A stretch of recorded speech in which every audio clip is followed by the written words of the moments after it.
Third World Cinema Club. Hi guys, good morning, good afternoon, good evening, and welcome to Third World Cinema Club. I'm very excited for this episode. Allow me to introduce myself. I'm Engelbert Rafferty of Film Police Review. I'm Jim Paranal of Jimmy Licolati Papa. No, and we have our special guest for today. Yes. Hi, I'm Kayo from Twitter and everywhere. Wala akong credentials. Yeah. Oh my gosh. Ayan. So if you guys remember Kayo, he's been with us as well for yung Game Boys episode. So yun. Yay. It's good to be back. Hello, guys. Yes. Hello! Oh my gosh, baklaan! Charot! Ano siya? That Baklaan 2020 because, 20. what a year, guys. What a year. Actually. Totoo. Actually, sobrang ang daming gustong sabihin sa 2020 pero one of the things that I would really like to talk for us to talk about today is dahil baklaan tayo today, BL. Ayan. Yes. Actually, Oh my gosh. it's such a ang ironic no na parang like in such a uh traumatic year, these stories literally saved a lot of lives, and Yes. it's just amazing. I agree. Ayun, because of course, Kayo, I believe that with all of us here, ikaw talaga yung resident BL expert. As in, Mm. totoo naman, no? Totoo naman. So, what can you say about the content that Filipino creators have produced BL-wise? Oh, first of all, ang overwhelming ng dagsanong stories ng BL stories this year. And I must say na ginalingan ng Filipino creators this year kasi nakipagsabayan tayo and ang dami nating na-produce na kwento na I can proudly say na I can proudly say na gawang Pinoy siya because it's just first of all ang daming binigay na bagong flavor story wise, trope wise, ang daming binigay na flavor, and second of all, I think the most important is na retain niya yung Filipino distinction sa bawat stories, which I really really really appreciate in our contents. In fairness talaga, like parang hindi tayo nang gaya sa Thailand, hindi tayo nang gaya sa Japan, hindi tayo nang gaya sa Taiwan.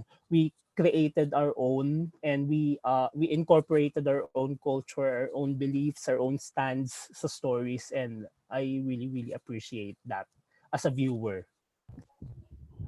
Ikaw, Kuya Jim, sa tingin mo, anong nangyari sa BL production natin sa Pilipinas? I agree with Kayo. Although kasi hindi ako nakapanood masyado ng mga Thai BL or Japan BL or other Asian BL, no. Ang nakakagulat lang kung kailan pandemic saka lumitaw yung mga ganitong stories. And ang another observation ko with BL series, mostly ng mga actors either unknown or yung mga upcoming stars or mga vlogger sila or yung tinatawag na influencers. Ayun. So parang maganda yung opportunity na binigay dito sa mga upcoming actors and even yung mga vloggers or influencers to showcase their talents. And then I also believe kaya rin dumami yung mga BL series sa atin because ang online production kasi mas mas affordable siya compare if you're doing a production in TV eh. Tapos mas mura ang advertisement online compare sa TVs. Kaya rin siguro nainganyo ang mga producers or mga production houses to do BL series. At ang dami nila, nakakagulat. Parang itong mga production houses, parang ngayon ko lang to narinig or nalaman, di ba? So ayun, yun ang nakikita kong kagandahan or opportunities na nabigay during the pandemic. And yun nga yung katulad din ng sinabi ni Kayo na siya, mayroon pa rin siyang distinction or identity ng pagiging Pilipino or yung culture natin. Nakikita pa rin dun sa mga BL series, hindi siya naaalis. And yun ang maganda because makikita mo na yung differences ng pag-tackle or pag-discuss ng mga issues, no. For instance, yan sa LGBT, which is ayan yung nagbo-blur with BL and LGBT themed series. Yun. Ayan, may tanong ako dyan kasi I have a friend, i-mention ko lang siya, ang pangalan niya ay si Chewy. Pangalanan na lang natin siyang Chewy. According to him kasi, meron siyang negative connotation about BL. I think napag-usapan na rin naman natin to dun sa previous episode, sa Game Boys episode, pero pasadahan ko lang din kasi sabi niya na according to him, hindi niya gusto na merong BL content ngayon ng Pilipinas. And his reasoning behind that is because, di ba ang idea ng BL is usually straight actors or straight men ang nagpo-portray ng homosexual love stories. So, parang hindi daw nabibigyan ng opportunity ang LGBTQ community to be a voice, ganyan. So, sa tingin nyo guys, with many of the series na na-release, kasi if I'm not mistaken, si Kyoki Hano sa Quarantines, di ba, talaga siya, like, bakla talaga siya. I'm not sure with the other ones, hindi ko na lang din na-research. But sa tingin nyo, is it good na meron tayong BL production or marami tayong BL series na napoproduce? And second follow-up doon is, meron bang progress na nakikita dun sa mga series na nare-release? Kasi nga sunod-sunod. Yung sa casting, I agree na kailangan i-prioritize yung mga LGBTQ actors na to tell their own stories. And I really agree na we should start, casting gay, lesbian, bisexual, pansexual actors to portray these roles kasi like parang it's also a way for them to enter the industry kasi like parang it's one platform for them to showcase their talent kasi like aminin naman natin sa industry natin ngayon, like if you are a gay actor, if you're a lesbian actor, you are boxed into a certain role. And most of the time, like hindi ko nilalahat, like parang most of the time in the mainstream platform and sometimes in the indie platform, mas diverse sa indie, like technically speaking, but generally parang sometimes you are just boxed into a role. So I think these ones are part of them din to ng for them to get into the into the industry kasi kagaya nga sabi ni Jim kanina, like parang the BL genre is sometimes is also a way for a certain actor, an aspiring actor to be known. So what if there's an LGBTQ actor na parang he or she has been underrated for a while, so this is an opportunity for them to showcase that talent. But also I also believe na I think for me, like parang the space itself, the industry itself should also be a safe space for these actors, for them not to explain themselves for not to explain themselves na hindi magre-revolve yung career nila sa sexuality nila and stuff like that. Para rin lang kadalasan kasi like 'di ba parang like a gay role is like a risque role here, like parang it's still deemed as controversial, quote unquote, and it's still perceived as mapangahas, 'di ba? Like parang ganun. Pero like you cannot say that technically in heterosexual love story, well, in fact na pare-parehas lang naman tayo nagmamahal dito. So I think like parang yun nga, parang it's I think the industry then itself should be, we should stop considering this as a risque role, I guess. Parang parang we should normalize, having gay people as leads in a story. Like hindi lang siya pang BL, hindi lang siya pang queer love story. Pwede rin siya maging doktor, pwede rin siya maging soldier, pwede rin siya maging lawyer, for example. Like parang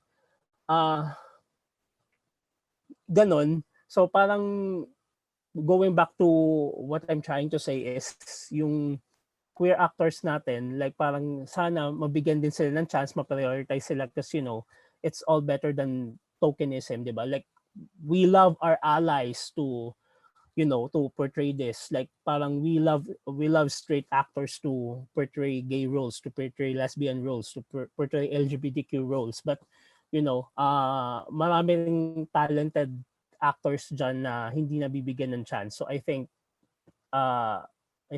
we should really prioritize on casting them instead of settling for a talented ally, 'di ba?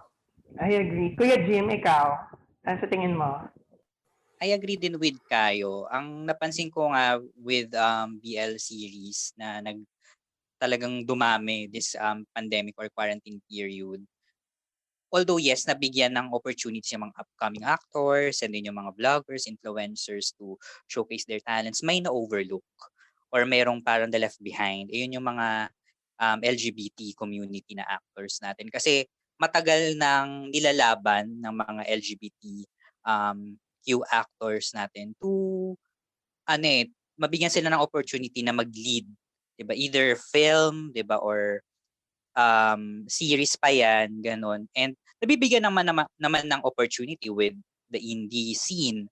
However, kulang pa din. Yun yung nakikita ko. And at the same time, may mga queer characters or gay characters in BL series. However, ito na naman po sila confident or supporting ulit yung nangyayari. So, ang maganda naman sana was that may mga hetero or straight actors na portraying gay roles na, well, nako-consider as challenging roles for them or for others.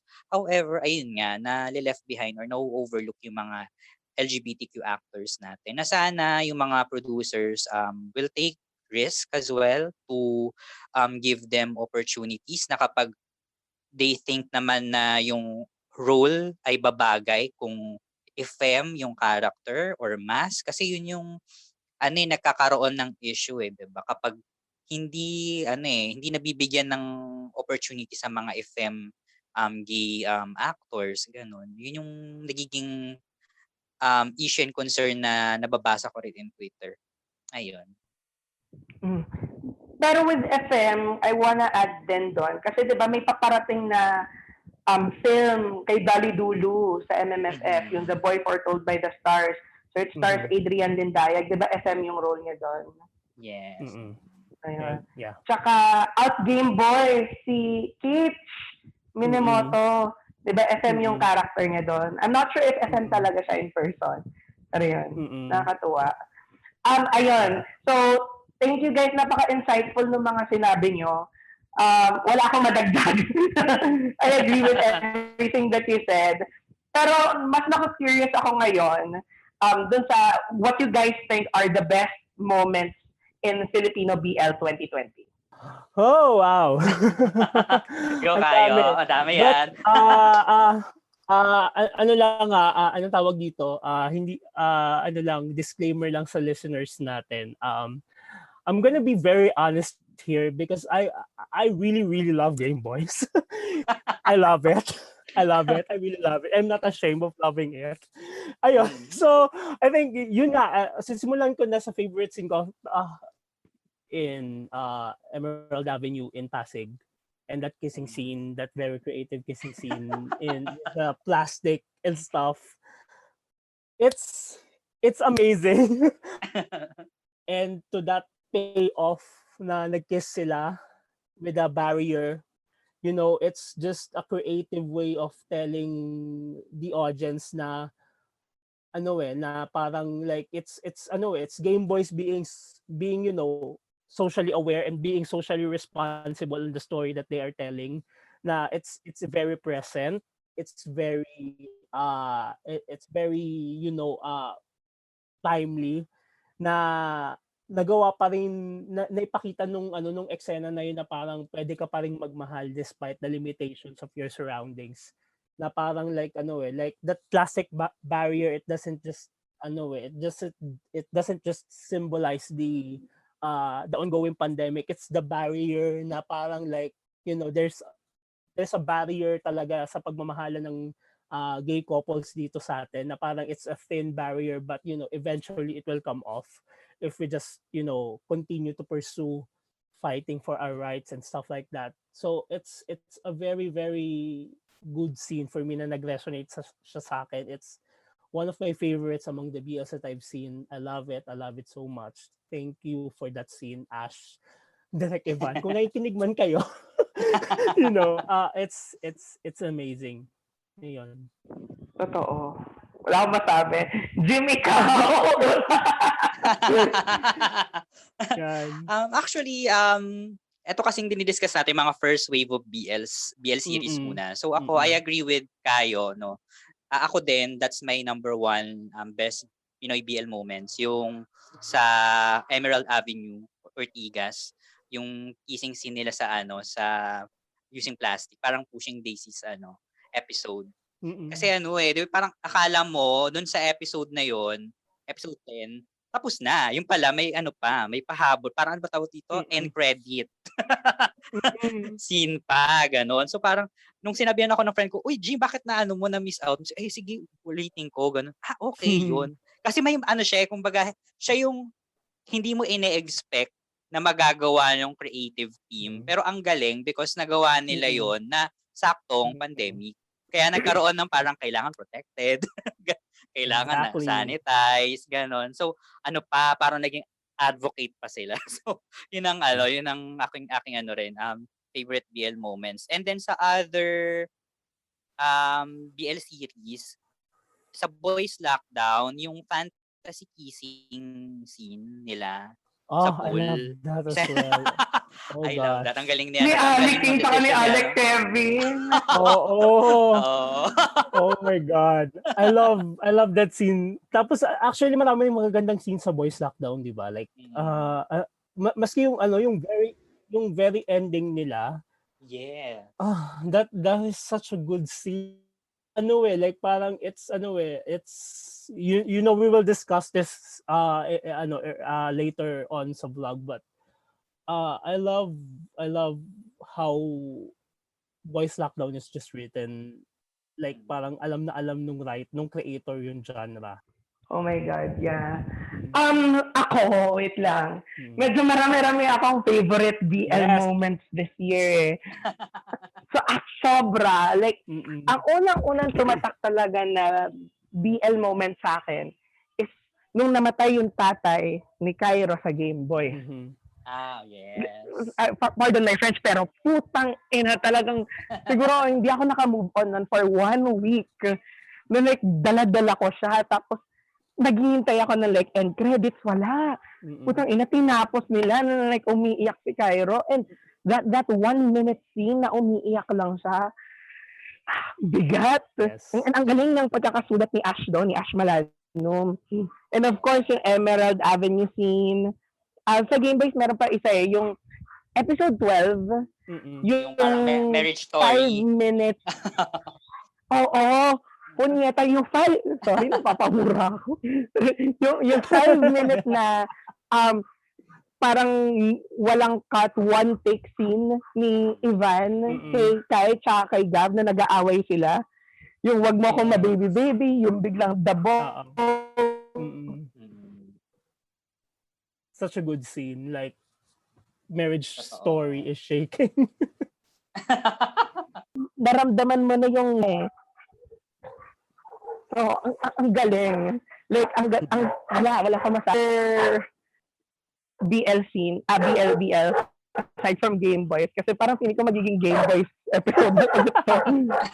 You know, I also like, ewan ko kung napanood niyo ba yung My Extraordinary, Yes. such a good BL. And one of my favorite moments there is yung sa episode, I forgot if episode 5, and just the entire build up of that episode. I'm not gonna spoil it, but the entire build up of that episode until the last scene. Tapos ang dami nung mga sequences na parang yung lead characters, kasi yung pangalan nila si Shake at saka si Ken.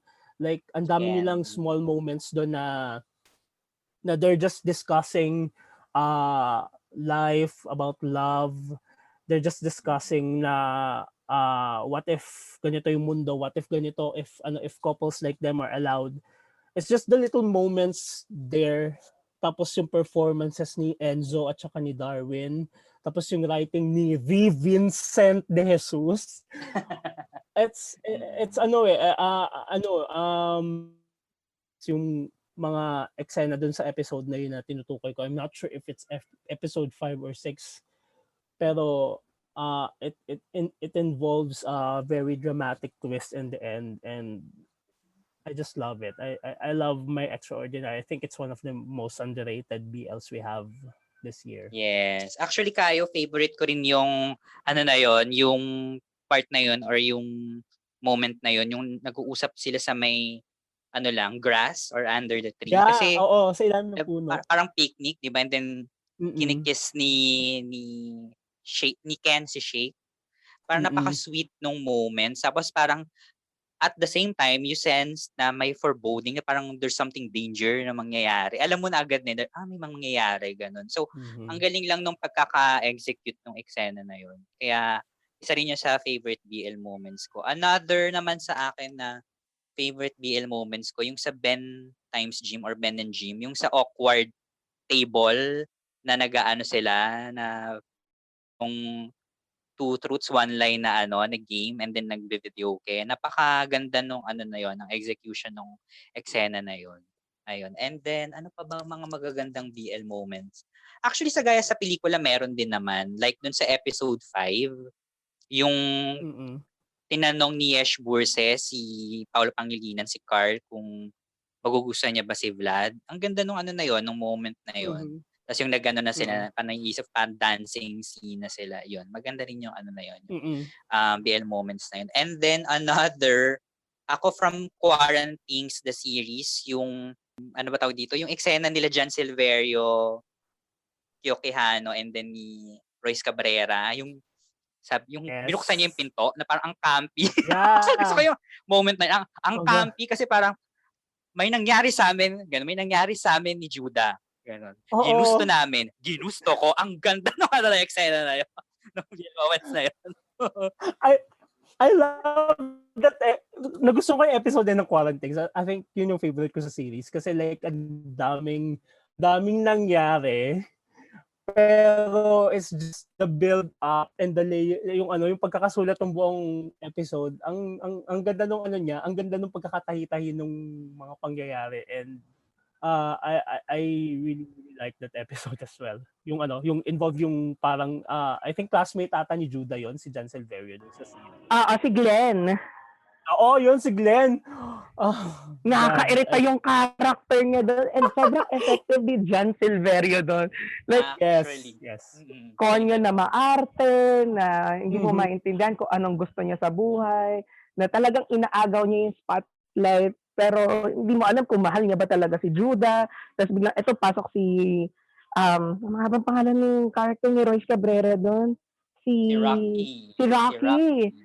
Si Rocky na hindi mo alam, kasi magulo pa yung isip niya, hindi niya alam kung bakla ba talaga siya o confused siya, hanggang sa, ayun na nga, nag-come into terms na siya dun sa sexuality niya in a way. Parang like, nandun na yung hint ng progress. Tapos ayun, yung I think magse-sex si Judah at saka si Glenn nun. Oh my God. Actually speaking of Quarantines, I'll just want to I just want to admire the yung pagkakasulat ng Rocky character dun sa Quarren Things kasi Yes. na-incorporate ni Rod Marmol yung class differences na Yes. ng between a rich gay man and a poor gay man na parang na-incorporate niya yung other struggles ni Rocky dun sa actually Rocky is one of the finest written Yes. BL Agree. characters for me. I agree. I agree as Kasi well. ang complex nung nung struggle niya, yung nung character niya, parang just makikita mo yung contrast nilang dalawa ni Judah in the entire series eh. Kasi parang parang ang ganda na natakal ng na yon ng Quarren Things the series yung aspect na yun because hindi naman siya masama pero leaning towards middle class audience kasi kadalasan yung mga BL. Like parang hindi lang sa Philippine setting maski sa ibang bansa. And ang refreshing na to see a poor gay person na hindi pa na nagka-coming to terms into sexuality nagka-coming of age siya in a way dahil nare-realize niya yung kanyang sexual awakening na parang hindi lang yung struggle niya to come out hindi lang parang hindi lang parang more of pagtanggap ng society because he's gay, more on like the consequences of being gay and poor here in this country na parang maraming mawawala sa kanya, not just the respect of other people but potential job opportunities. Kasi 'di ba parang in-establish dun sa series na parang he is doing a lot of he's doing different jobs na parang siguro kapag if he came out parang eventually mawawala yung opportunities na yon na parang ang lala nung fallback sa kanya kung magka-come out siya because hindi lang siya i-judge ng mga tao because of his sexuality, parang ang daming consequences for him na nandun sa status na kinalalagyan niya, which is I really really really appreciate na tinakal yun ng series. I agree. Tsaka yung pag-incorporate ng family niya dun sa struggle niya to come out as a homosexual, kung paano binring out nung tatay tsaka nung kapatid na parang naiintindihan nila yung struggle ni Rocky na hindi pa siya ready mag-come out and whatnot. But at the same time, iniintindi din nila na siya na lang yung breadwinner considering na namatay na yung mother. So, parang yun yung naging moral dilemma or moral compass ni Rocky to either come out or to accept himself. Whereas yun nga, I think with Kyoki Hano din, with Kyoki Hano's character as Judah, I would support what Kaya said na maganda din yung pagkakasulat ng character ni Judah kasi siya yung perfect contrast ng character ni Rocky kasi si Judah, he came from a well-off family na loud and proud siya of his sexuality. Bakla siya, aminado siya, hindi siya takot na ilantad yon kahit na may alter siya. Pero tawag dito, ayaw niyang nang nakakulong dun sa restraints na meron siya dahil nga sinasakal siya ni Loli, played by Gina Pareño. So, yon parang naging naging two-way street yung chemistry at saka yung dynamics ni Rocky at saka ni Judah. Kaya parang naging nag-blend well yung pagkakabuild ng characters nila. And gusto ko lang din i-bring up kasi Quarren Things. Sobrang, I find the sex scene ni Rocky at ni Judah very sensual. I mean, kahit wala kang nakikita kahit anong body part sa kanila, kahit nakikita mo lang na yung skins nila na nagdidikit sa isa't isa, tapos paired well by yung theme song ni Kyo, yung Ipo-Ipo. Ang ganda lang ng ending, tapos toward the end, nung sinabi ni Kyo na I like you, tapos biglang nag-reply si Rocky ng I love you. I love that moment so much. Like, Di ba? ano ba mo, girl? Charot. My goodness. Another factor din na nagustuhan ko kay Rocky dun sa character niya. Kasi 'di ba yung character niya, anak siya ng pastor. He's a pastor's kid. And then kahit mahirap sila, hindi siya tawag dito, hindi siya nagpadaig dun sa poverty. Kaya nagsisikap siya. Yun yung another thing na curious ako with quarantines kung paano itatakil yun eh. Kasi hindi, especially in a Christian country like us, may mga part na conservative pa rin tayo. Ganun. Kaya I believe yung ginawang character na Rocky sa quarantine, sa isa sa mga brave na character din na nagawa sa sa isang Filipino BL series. Ayun. I agree. Now, because napansin ko lang na we've been talking about characters na parang nasa flesh out na natin yung characters. I want us to talk about siguro medyo away tayo from the lead performances. Let's save that on a specific time. Pero let's talk about the supporting performances of the BLs that we've seen. Kumbaga, para sa inyo, sino-sino yung mga supporting characters na talagang tumatak sa'yo? Ako, first thing that came into my head is Adriana So in Game Boys. Oh, God. Sobrang effective niya as the pakialamerang bitch, I don't give a fuck na character na at the same time very supportive dun sa romance na nagbabud kina Kai and Gav. So, and at the same time, parang wala siyang pakialam at eto siya, I don't give a shit, this is me.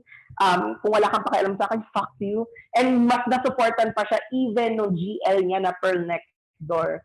Na like, nakita natin na hindi lang siya ganon, na meron siyang layers as a character, na meron din siyang struggles and meron din siyang problems. And yung problems na yon nag-e-echo dun sa characters ni Cairo and Gavin. Kumbaga ngayon, in her context, dun sa GL niya, na-experience niya na siya naman yung naguguluhan. And I feel like with Pearl's character, with Adriana So portraying it well, yon, I think she's one of the best supporting performances of Pinoy BL this year. Tsaka, gusto ko lang din i-bring up si Mean Espinosa sa Hello Stranger. I mean, wala siya masyadong, wala siya masyadong, like, supporting moments talaga. Pero, every time na nasa screen siya, hindi ko maiwasan na matawa.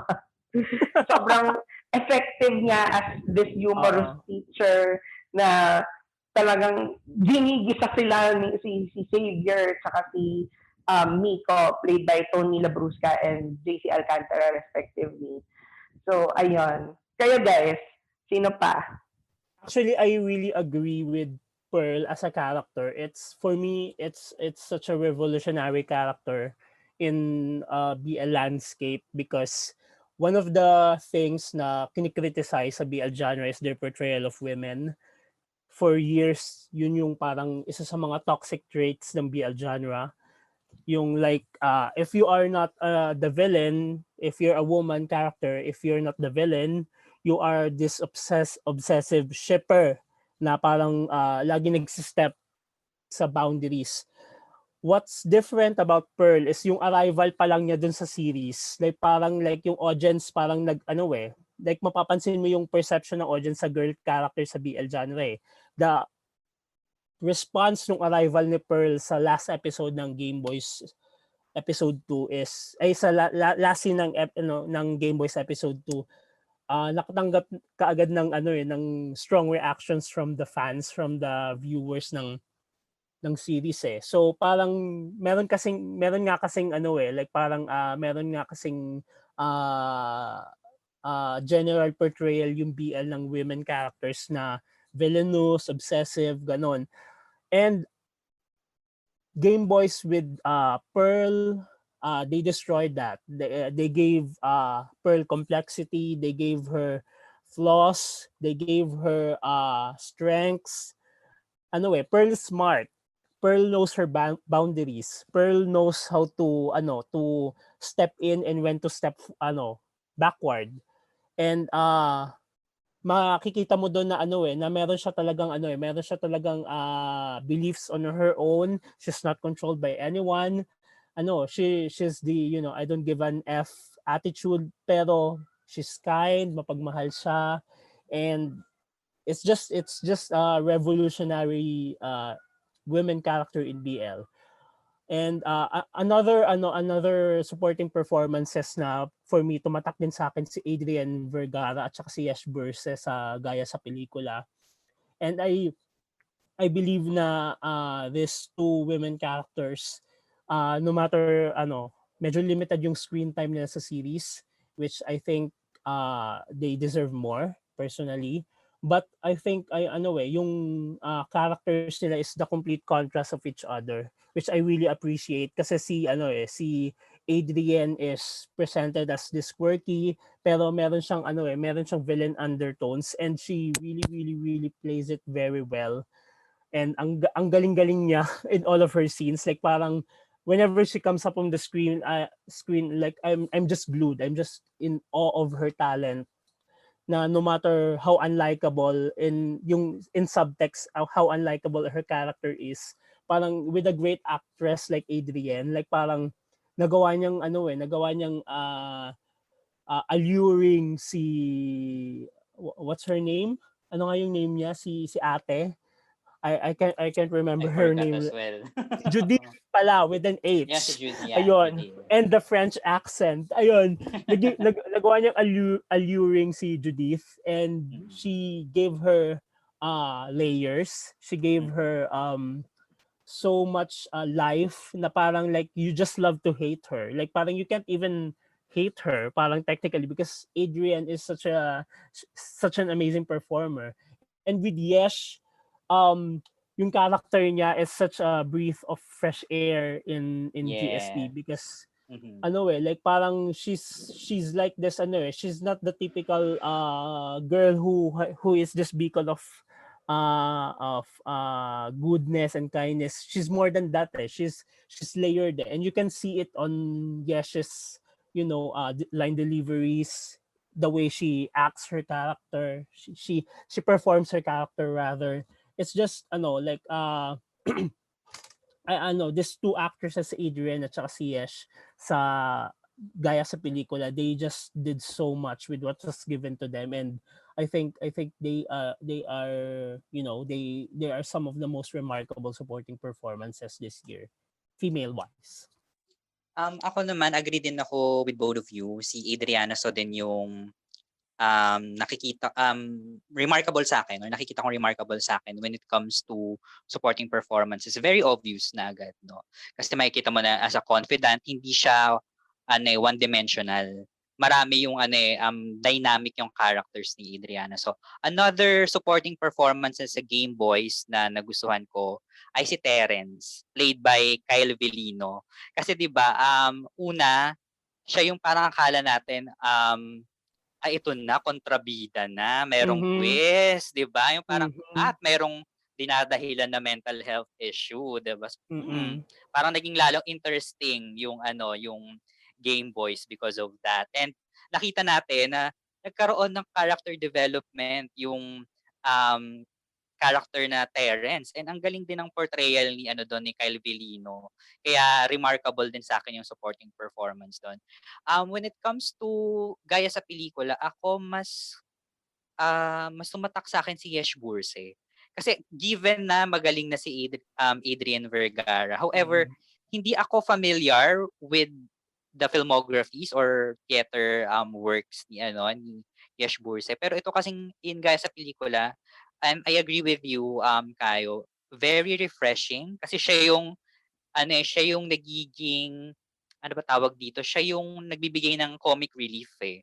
'Di ba? Usually kapag mga BL series or let's say mga LGBT gay ang nagbibigay ng comic relief. Pero here in Gaya sa Pelikula, yung character ni Yesh Burse or and then yung portrayal niya, siya nagbibigay ng comic relief, ganon. Sino pa ba ang maano kong mga supporting performances? Actually, yung kanina nabanggit natin si Jan Silverio as Glenn. Kasi kahit kahit konti lang, 'di ba, yung ilang episodes lang yata, ilang minutes pa yung appearance niya dun sa quarantines. Pero very remarkable, yung napaka-notable na, Yes. okay, ang galing nung ano niya, pagkaka-portray niya nung ano, hindi siya yung, again, hindi siya flat na character. Kaya yun yung magaling doon. Although itong sasabihin kong supporting performance, we both kami ni Kayo, we consider this as a leading performance. Si Carissa Tulyonko, Oh, napakagaling, I was 'di ba? about to say her. Oh Ayan, God, she is napakahusay. amazing. Mm. She is so good, Carissa. Oh God, yung character niya as the lead, one of the actual leads of My Extraordinary. May eksena siya doon na yung one act play moment niya, and then she has to deliver this painful monologue that was written by her friend. Tapos the way she delivered it, tapos parang yung facial expressions niya, parang nag-hold back siya ng tears and something like that, na parang nabublur na yung between the writing itself and then yung actual feelings niya dun sa best friend niya. It's amazing. Like My Extraordinary has a lot of incredible actors actually, and Yes. Clarissa, and True. she's just amazing. Like wala akong masabi sa kanya. She's very consistent in the entire series. Like parang yung mga little moments na nakikipag-usap lang siya kay Enzo Santiago. It's she really did that in the most gayest expression. She really did that. She's amazing, and I really hope na marami pa siyang roles na makita na makuha in the future because she's really that good. Yes, and 'di ba usually kapag mga BL before, 'di ba in other countries, 'pag women, ito kasing nung una akala ko with Carissa Tulyonko, bini-villainize yung ano, babae. Pero ang Mhm. galing nung pagkakasulat nung character niya, and napantayan ito ng portrayal and performance ni Carissa Tulyonko kasi grabe yung shifting or yung transition ng character na kung siguro kung binigay sa ibang actor, hindi ma-handle well. Kasi ang bigat nung It's a character eh. difficult role, yes. Yes, it's a complex role, 'di ba? Na Mhm. ikaw yung dahilan nung pagkamatay ng Oo. dalawang character, meron kang Mm. unrequited love, tapos you have a supernatural Mhm. may clairvoyance ka. So hindi It's a siya lot. easy role, it's a lot. Talagang ang daming layer ng character siya. Kaya Oo. I consider it one of the best, not only supporting but lead performance na in ABL series. Although yun nga I lang, agree. kasi in a BL series kasi it is considered a supporting kasi babae. Mhm. Pero yun, Mm. nakakagulat ka 'di ba Kayo, sabi nga natin. It's surprising because in My Extraordinary, lead din ang babae. Hindi lang yung Yes. sila Enzo and Darwin, 'di ba kayo? Mm. I agree. Like it's really good performance. Mhm. Siguro another pa na supporting performance na naalala ko pa, si Titin Villanueva in Boys Yes. Lockdown, 'di ba? Mhm. Mm. Titin is Kasi also good. yes, kasi hindi siya yung lang, yung ate lang na the typical ate. Nakita natin na Mm. she Mm. struggled during the pandemic, 'di ba? Nakikita Mhm. nagra-rant siya, and then nung mayroon siyang mga konting tawag dito Mm. doubt with Oo. with um Chen, 'di ba? Regarding dun Mm. sa interaction nila ni Key. However, at the end naging rin naman siya, naging supportive siya, and well, Yeah. napaka-light nung character, and Mhm. na-portray naman ito well ni Titin Villanueva. Yeah. Actually, I made the thread about it on Twitter. Hashtag magpa-plug lang ako. Follow nyo ako at The Super Kayo with the W. Ayun. Napaka-shameless. But, like, gumawa ko ng thread actually about it because, napansin ko in the entirety of Boys Lockdown, Titin's portrayal of Ate Libby is the most different, different siya dun sa mga characters. Sobrang ibang-iba siya until that pivotal moment with with Alec Kevin na kumakain sila and then she just expressed how tired she was. Like parang it justifies her acting choices in the previous episodes na parang siya yung laging aligaga. Parang siya lang yung hindi na parang siya lang yung naninirahan sa present.